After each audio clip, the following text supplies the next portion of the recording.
Bir şeytan gör necə oynayıb bunlarla. Evdə çəkirlər, otururlar bir dənə qıraqda.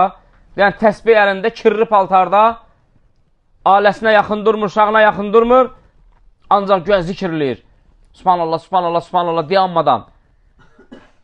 Bədbaxt başa düşməyib ki, cəmaət namazının fəziləti ondan üstündür, fərzdir. Başqa ibadə düşüb bidətə, xarab fikrə. Ona görə alimlər bu sözlərdən çox istifadə edirlər ki, zahidlik heç də dünyanı tərk eləmək, qırağa çəkilmək, dünyaya arxa çevirmək. Bu deyil. Zahidlik odur ki, dünya sənə gələndə sən ona meyilləməyəsən. Ona arxu çörüb gedəsən. Dünya budur, zahidlik budur. Həmçinin İbrahim İbn Ədhəm özü sarayda idi. Sarayda idi. Və o, dünyanın ona qalib gəlməsindən qorxaraq saraya atdı və oradan uzaqlaşdı.